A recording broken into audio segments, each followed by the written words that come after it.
Meet my hold build for Hjaalmarch, the Necroblade. This female Breton is a talented necromancer, who uses her arcane power to protect the people of Morthal from the forces of evil. If you enjoy my builds, then make sure to subscribe to the channel to make sure that you never miss a single one. Before she travelled to Skyrim, the Necroblade was training to become a Vigilant of Stendarr. She had been an orphan who never knew her parents or what had happened to them, but they had left her with the Vigilants and she had grown up around them, learning their ways and even being taught some basic magic. She spent several years being formally trained by one of the Vigilants and was well schooled in alteration magic and enchanting. Her teacher was a very kind man, who the Necroblade looked up to as a parental figure. Unfortunately, before her training was complete, the small village in which the Vigilants were staying were attacked by several sorcerers with summoned Daedra. In the fight, her teacher was killed, along with most of the other Vigilants, and she was one of the few survivors of the battle. In the aftermath of the fight, she desperately tries to heal her teacher, but he is quite clearly beyond any healing available in the School of Restoration. Instead, she starts looking towards Conjuration magic for a way to bring him back. She studies for a long time, learning several different spells and becoming a powerful conjurer, before she eventually finds a spell which claims to be able to bring a person back to life as themselves. She goes to the grave of her teacher and digs him up, revealing his rotted corpse. She casts the spell on the body, and he begins to rise, but as he stands, she notices that his eyes betray pain, and he is struggling to even move. Tears stream down her face as she realises that his body has been decaying for too long, and he can barely breathe. Looking at her with pleading eyes, the undead Vigilant is barely able to utter forth the words, "Kill me, please," before he falls to the ground, still alive, but in unimaginable pain. Not having a weapon to hand, the Necroblade is forced to summon a bound sword and stab him through the chest. This doesn't kill him though. The spell she cast was incredibly strong, and forced him to remain alive despite the fact that most of his organs were ruptured, and he now had a wound passing all the way through his chest. She begins slashing wildly at him to try to end his undeath, and free him from the pain she has caused, but it only serves to hurt him more. She eventually begins to strike at his neck, and after a few blows, his head is separated from his body, and his remains turn to ash. Realising what she has done, the Necroblade flees from the graveyard, and avoids all signs of civilization. She has performed the greatest of taboos, and struggles to even believe the events that have unfolded, wondering at first if they could be some form of nightmare. Eventually, she comes to accept that what she did truly has happened, and decides that she has to go somewhere far away, where she can forget about what has taken place. She travels to Skyrim, but is taken prisoner with Stormcloaks, and carted off to Helgen. After getting free, she will end up in Morthal, and once there, feels a dark presence surrounding the entire hold.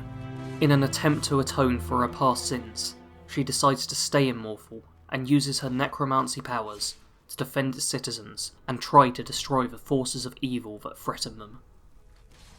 The main skills for this build will be Conjuration, One-Handed, and Enchanting. Conjuration is the skill you'll be using most with this build. You use the bound sword as your main weapon, so you want to grab all the perks that boost this, but you also will be reanimating the dead, so grab the necromancy perks as well. One-Handed will help to further increase the damage dealt by the bound sword. Your main focus in this tree will be to grab the damage perks so that you can kill your enemies faster. Enchanting is a very handy skill for this build, and improves the character in a variety of ways. Fortify Conjuration is probably the most important enchantment to add to your gear, as Conjuration spells are quite expensive, and you will be casting a lot of them, so you want them to be as cheap as possible. However, you may also want to use Fortify One-Handed, Alteration and Sneak, along with any others you learn which help the character. The additional skills will be Alteration, Heavy Armour and Sneak. Alteration is a very helpful school of magic, and the flesh spells will help improve the armour rating of this build. I heavily recommend getting the magic resistance perks. As you are a Breton, you naturally have 25% resist magic, but with 3 ranks of magic resistance, you will have 55% magic resistance, making this build very effective against mages. Heavy Armour will be the other skill based around survivability.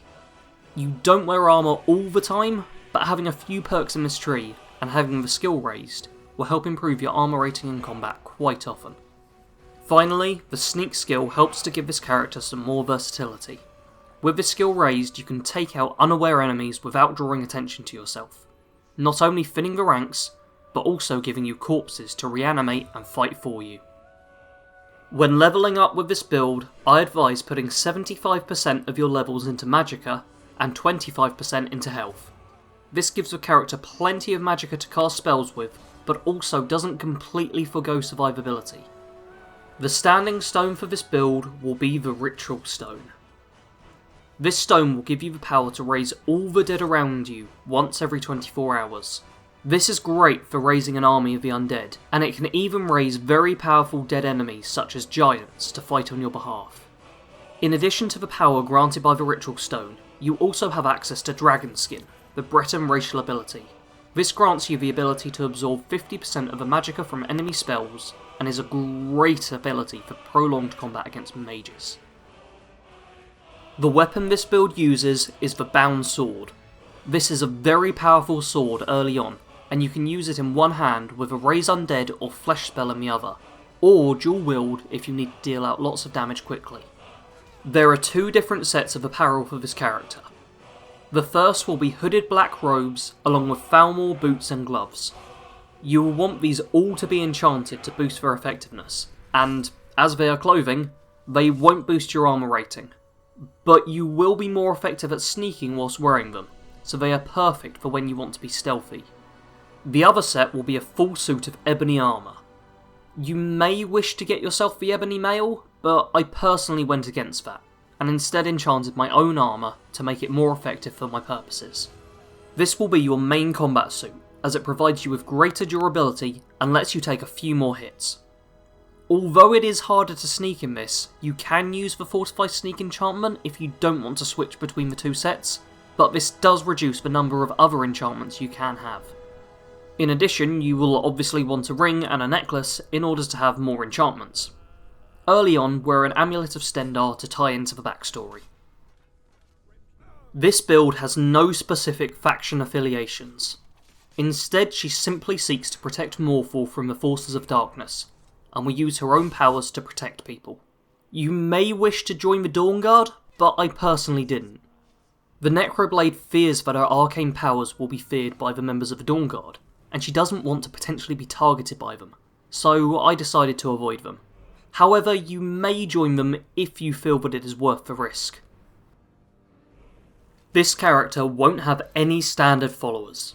Instead, you will reanimate the dead to fight for you and tank damage, helping to keep you alive. Use the most powerful reanimate spells you can get your hands on, but I would advise against using the Dead for All spell. The Necroblade doesn't want to create a permanent undead follower, and will ensure that the dead are laid to rest once they have served their purpose. The playstyle for this build is a bit of a varied one. You can play fairly stealthily, eliminating enemies slowly with your conjured sword and then raising the dead to cause a distraction and sneak by, or you can charge in as a warrior and then summon those you kill to help you in the fight. Use your own best judgment for what tactics work best for the situation, but keep in mind that this character isn't incredibly tough, so make sure the dead are tanking the damage for you when you get in open combat. Thank you very much for watching my latest Skyrim hold build. The final one will be out next week, so I hope you are all looking forward to that. As always, like, subscribe, share, yada yada yada. I know it gets a bit repetitive, but I have to say it if I want the channel to grow, which I desperately do.